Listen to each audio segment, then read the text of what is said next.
মেয়েরা যারা মাথায় কাপড় দেয় না, বিশেষ করে মেয়েরা হিজাব যারা করে না, কিয়ামতের ময়দানে এই মেয়েদের এক একটা চুল এক একটা সাপ হয়ে তার শরীরে তার মাথায় দংশন করতে থাকবে। নাউজুবিল্লাহ।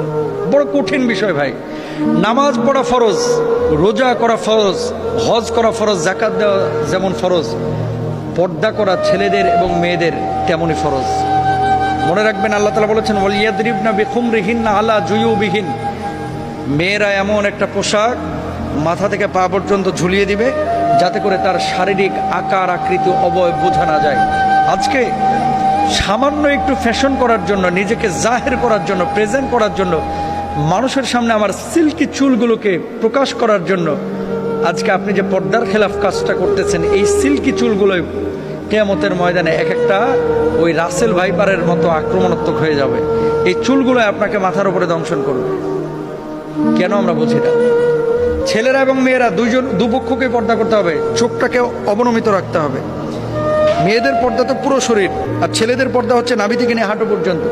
এই অংশটা যদি এক চুল পরিমাণ কেউ খোলা রাখে, আল্লাহর আদালতে তারা দাঁড়াইতে হবে। তো মেয়েরা মুখমণ্ডল, হাতের তালু, পায়ের পাতা এগুলো বাড়ির মধ্যে খোলা রাখতে পারে, আর বাইরে চেষ্টা করবে পুরো হিজাব মেনটেন করে তার সৌন্দর্য যাতে করে প্রদর্শন না হয়। ছেলেরাও চক্ষুকে অবনমিত রাখবে, তার লজ্জাস্থানকে ঢেকে রাখবে। এমন কোনো প্যান্ট ছেলেরাও মেয়েরা ব্যবহার করবে না যেটা জড়সড় শারীরিক আকার আকৃতি বোঝা যায়, ফিজিক্যাল স্ট্রাকচারটা বোঝা যায়। এটা সম্পূর্ণরূপে হারাম। আল্লাহ বোঝার তৌফিক দান করুন। স্বামী ভুল করলে স্ত্রী সুন্দর করে শুধরে দিবে, স্ত্রী ভুল করলে স্বামী শুধরে দিবে। ফজরের সময় স্ত্রী হাজবেন্ডকে ডেকে দিবে, উঠতে না চাইলে ঠান্ডা পানির ছিটা দিবে। কারণ জান্নাতে একা যাওয়া যাবে না, গেলে দুইজনই যাব। কথা কয় না? দুইজনেই জান্নাতে যাওয়ার দরকার আছে না নাই? যত বেশি আপনারা আল্লাহর আনুগত্যে আগাতে পারবেন, তত আপনাদের মহাব্বত বাড়াই দিবে কে?